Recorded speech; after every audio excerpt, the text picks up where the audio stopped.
I'm good. I'm very good. Excited to be here. So great to have you on. Really looking forward to this conversation. And before we get started, I would love you to share your backstory as to how you've arrived at what you're doing today so that listeners can get up to speed. I guess the high level cliff notes is that I'm a corporate escapee. So started the career as an auditor at Ernst& Young, and worked in kind of the big end of town for the first 10 years of my career. And then for the last 10, I've been helping small businesses as a fractional CFO.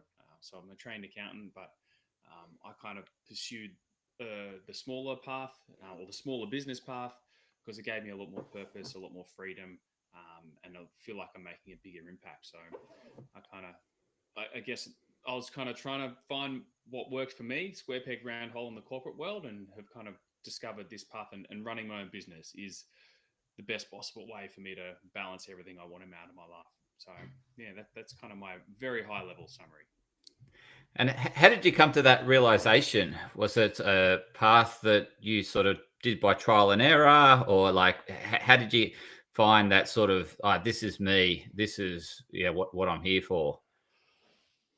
Oh, it's a constant evolution. I think you struggle with that for years. It's not like it was a light bulb moment. I realized early on when I was first at EY, I'd look at the partners who were supposed to be the pinnacles of success, right? They're the head of the pyramid. They're the ones earning the highest charge out rate. They've got the car parks down in the garage, driving the Porsches. So they're the ones I'm supposed to look up to. But I looked at a bunch of them. There was some very lovely partners there, mind you, but I looked at some of them and they were workaholics. They were onto their second or third wives. Didn't look like success as I defined it, or what I thought was something worth working bloody hard for. And you got to work hard to get there. So I realized very early on that this isn't a path that I want to be on, because it doesn't look like the end goal lines up with where I want to be in life. So I very quickly tried to work out how I could use my accounting tools, but also get fulfillment in other ways. So, worked in the more creative fields after that, worked at film production companies and worked in London at a big production company there using my finance skills, but got to access a more creative world, which was awesome. It was my passport to kind of walking in the door of those places. And I guess that also has led to me now working a lot with agencies, digital agencies, as a CFO, and I still kind of am tapping into that more creative world while still having the finance skills. And it's been a constant evolution of years to be honest. There wasn't one, light bulb moment. And so, what are those things that bring you daily fulfillment that you call upon, to really make you feel like this is a good life? What is that for you? For me, it's about balance. So the career is one aspect of it, but it's about having a balanced life. So like practically speaking, if I'm in the ocean in the morning, that is a win, and I'm happy. I'm very much that is my happy place. So surfing or running or kind of being out near the ocean is a huge bonus for me. And I kind of structure my life so I run my own business so I can live closer to it and I don't have to be in the city every day. So it was very much by design that I've ended here. And then being productive, feeling like I'm helping my clients as well. So, that's why I want to work with smaller businesses, because you have a direct one-to-one relationship with the founder. You hear their struggles, but then you also get to share in the successes as well. So feeling like I'm making an impact with the time I'm spending on the planet. And then also having time for family. And yeah, I've got a beautiful wife and we've got a baby daughter now. So having time to spend with them and watch her grow up and learn to be a parent with my wife is also a big current source of joy for me. Yeah, I can certainly see why EY wasn't a great fit when you when you mentioned the word balance. I was thinking, yeah, you picked that Oh. very quickly. Those partners that have perceived success certainly had a life well out of balance. It wasn't. Yeah, they've got Yeah, the material success, but it yeah. depends. Everyone's got their own measuring stick about what success is. Absolutely, and it wasn't, as you said, it wasn't your vision of a successful life. You certainly, looking at that more balance where you're doing what you enjoy doing and making impact with small businesses, but at the same time you're raising a young family, and Mm, obviously relationships are probably important value for you, mm. and seeing that those partners are on their third or fourth, you're thinking, that's not the path I want. Yeah, Yeah. yeah, absolutely. It seems like a lot of even now in entrepreneurial circles. Now I run my own business. There's still these titans of the industry, like people constantly referring to Steve Jobs or Elon Musk, and you're like, yeah, but their personal lives are also a mess. Like, Elon's got 11 kids or 12 kids with different people. So, like, how good of a dad is he being, really? And Steve Jobs, I know, was very hard to deal with by all accounts. So it's like, for me, it's about balance, all of the areas, and that is success, rather than being all in on one area and you just leave a trail of destruction in the other areas. Yeah. So, what are the areas that are really, you've touched on a few in terms of important areas of your life? Are there any other areas that are really important to you in terms of where you want to balance your time and energy? Uh it's been upended now. We've got a 6-month-old baby at home, so it's very much tipped in Yeah. that now. So this is very time specific. We're chatting about this, but if I look at holistically over maybe the past decade, having time to stay fit and healthy is super critical for me. Like my mood is connected to my movement, and like if I'm not moving, I you can get funky pretty quickly. So I always need to be doing that a few times a week just to stay sane. Otherwise I'd go get cabin fever.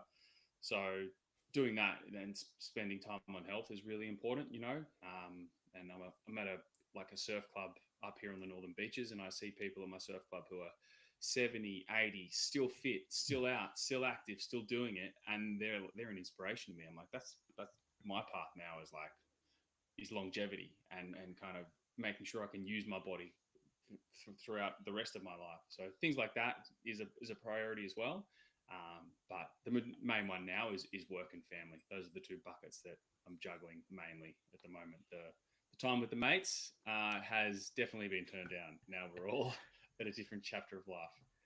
Absolutely. And our values and what's important to us will vary as we go through I guess, life phases. Like Mm, you're in a new life phase now where it's, yeah, yeah. So you devote more time to the new member of the family, and you're helping, support your partner in bringing them up in the best possible way, at the same time maintaining your fitness, which just inadvertently means that there's going to be less time to do other things, as you said, and the mates are suffering a bit, but you'll still get some mate time in there. yeah, yeah. I had a good run. I had a good run. So no, we can still catch up occasionally, and it's great. But we're all in that different season of life, I Yeah. guess, at the moment. So it's just how it is. And so, how do you provide the boundaries to focus on the priorities and what's important to you? What are some of the things you put in place to make sure that happens? That you are spending time with the little one and your partner, and making sure you're delivering impact on your customers. It's it's it's a juggle, constant juggle. When work is busy, sometimes I have to spend more time. But in general, what I do is do all my external calls on Tuesday, Wednesday, Thursday. I have Monday and Friday blocked out for deep internal work, which gives me a really set start and end time, and I can schedule in. If my wife needs to go out and go to Pilates, I can be like, "Yep, I'll be there at 5 p.m." and I'll work from home that day, and I can look after it. So I'm really blessed that I've got that flexibility in my schedule to define when I'm doing externals and also make the time for the family. So I'm really lucky. It's by design. It's why I run my business, is to have that flexibility. But little things like that really, really help to be able to do that. And it's pros and cons. Going away is a bit harder when you run your own business. There's challenges with scheduling and that. And I've got a team of a couple of people that help me with the back office stuff. But so it's a balance, I guess, is the short answer. Yeah, absolutely. Are there any things that you know today that thought brought fulfillment, but you know that they're a myth now, or that they're total bullshit? So I'm sure this answer changes depending on which year you'd ask me. Um, I mean, it's an old trope, but the everyone talks about how the material success doesn't bring you lasting happiness, and I guess I'm very cognizant of that. The further you go through life, the more things you accumulate, and especially with like purchasing decisions, how there's an initial dopamine hit, but then you trail off. And I remember someone asked me a few years back, "What did you get on Christmas Day one year?" They're like, "What did you get for Christmas last year?" And I couldn't remember because like that stuff really doesn't bring you a lasting source. It's a little dopamine sugar hit. So the material stuff probably is the one with enough years under your belt, you realize those things you desire or needed to have 2 years later, gathering dust. So that's probably the big one, is just having defining what enough is and being able to say no. Yeah, it's so very true, and it goes back to that saying that you come into the world with nothing, you leave the world with nothing. So it's all about the adventure you have whilst you're here, as opposed to what you accumulate, because it's you're only really borrowing it, aren't you? Whilst you're in a, I guess, a physical, human, living your human experience. Definitely. So And there is that baseline though, like I'm excited to help my clients build successful businesses, hopefully find an exit and get that money that hopefully they want, and they can use it to travel or buy a house or whatever. But it's defining what enough is there, and being okay with that. It's the endless pursuit of more and constantly leveling up your expectations. I think that's kind of the trap. That's the thing that you got to be really careful of. And we didn't touch on this at the start, but it sort of popped back into my head when you mentioned, when you're looking up to these EI, weren't looking up to them. You're probably in the end sort of thinking, no, I don't want to be like them. But what's that success look like for you? Uh, Now, do you mean in terms of my career? Just life success, like, because initially at the start of your career it was okay, if this is, well, yeah, you can answer in a career perspective, but I think with your balanced holistic view of life, how about looking back in the, like, so let's teleport into your 70s and 80s, and we're looking back on your life. What would you, like to say about your life? I think now I'm a parent, that I was present there for my kids is going to be a critical one. I was really blessed to have parents who were around and who got on and are still together, and I realized that's just a blessing in itself. And I'd love to give that same gift to my kids, of being a parent who's around, who's engaged in their life, who cares. So that will be a key one, I think, and that's a big part of, I think, a lot of humans' legacies is making sure their kids don't hate them when they grow up, and they do an all right job. And obviously I'll fail at many things with them, but yeah, that will be a really critical, I think, KPI. Working hard enough to feel like I had a crack in my career as well, and helping people, and feeling like I really gave it a good shake, whilst not being a workaholic. And that's probably the biggest thing I wrestle with, was how many hours can you throw at it, or how hard do you want to go? And the more you mix up with entrepreneurs, the more you start to set these revenue goals or things like that, and then you have to wind it back and be like, why? But why am I doing that? Is a big team good for my ego, or do I really want that? So finding some sort of balance in the work business I'm building with something that I'm happy and proud of. And then having a body that's still in shape, that I can use to go do fun things, and still get out and about in the environment, and enjoy that aspect of life, which I always have. So those are probably the main ones, I reckon.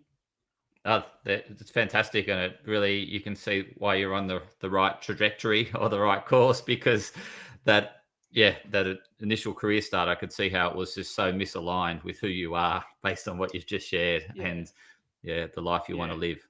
for sure. And I don't want to throw shade on EY and those consulting firms. Like, they also work hard, and I'm sure they do a lot of good. But it is true, when you walk in the door of those places, they these people at the top of the totem pole have the status, they've got the nice office, they've got all those things that, as a fresh out of uni kid, you're like, whoa, they're the powerful people. So it's sometimes you kind of, it's all smoke and mirrors. You don't realize what you got to do to get between here and there. And you can tell that you're living a life very much that's aligned to your values and what's important to you, and you're in that good space that but very much that topped up glass, half full as opposed to half empty. Yeah, for sure. And I think now that I think back on why I did that, or why I kind of thought that way, a lot of it was to do with traveling. So I always loved traveling, and I got out and about, and I've traveled to South America for months and months before I started this job, and tried to get a bit of perspective. And you go and see different cultures and different socioeconomic places. And, we live in a very privileged bubble in Australia. Like, if you're born in Australia, you are bloody lucky to be here. And you have to go travel to understand that. And so to see that other people in other cultures are happy doing completely different things that we would think are successful, help, I think, maybe give me a little bit of perspective. And that's probably something I'll try and force my kids, kick them out the door and go see the world, because it'll help you give you a much bigger basis for your decision making about what success is. 100%, and that bigger basis for appreciation too. Like, I remember through my travels just coming back and appreciating a toilet seat and the clean toilet, like things that we just take for granted. Like, absolutely, clean water running out of a tap you can drink. Yes, clean air and all this stuff that we just have growing up, and we don't appreciate it until we go to these other places that don't have that clean environment. Or so it's I totally concur with you. It's so essential to have things in perspective and to broaden. It's important to broaden your perspective in order so you can put your little worries and concerns into that bigger perspective. Yeah, for sure. And you also see the kids playing in those countries, and the families there are super happy being like a rural farmer, or living completely different lives, but they're not tied up with the stresses of trying to run your own business and be a chartered accountant. So you realize that there's still juice of life, there's still happiness everywhere if you choose it. Yeah, 100%. They find happiness in the real simple things of life. Like, as you said, we can attach it to having certain possessions, and as you said, it provides a temporary sort of dopamine, rush, and but that dissipates, and they're able to find it in the much more simpler things of life, and which are all freely available to us. Yeah. If you choose to, if you choose to think like that, they are. Sure. But it's easy to get caught up in the other mindset. That's very true. Very true. When you're brought up in this blessed country of ours, so so billboards screaming at you all the way down the highway. That's true. Yeah, the commercialism. Yes. What? So really appreciate you coming on. Respect your time. Know you're a young father and have got a business to run. So thanks for coming on the Joyful Mate podcast. Now, how can the listeners, viewers, best connect with you? I'm fairly active over on LinkedIn, so I post a few times a week there. So Michael Wark, Wark. You can find me there, and feel free to add a connection there, and we can interact on there. That's probably the best way. Or I run a fractional CFO consulting practice called Trimline, and that's trimlane.co. So that's .co. So those are probably the two main channels they can get in touch. Excellent. And listeners, viewers, I'll include those links in the show notes, so you can go directly to the show notes and connect with Michael. And once again, thank you so much, Michael, for your valuable time and sharing such great wisdom and insights on life and what success can look like. It doesn't necessarily have to be the cliche, and what brings you fulfillment. Really appreciate it, Michael. Thanks for having me, Anthony. It was a pleasure. You're welcome. Thank you.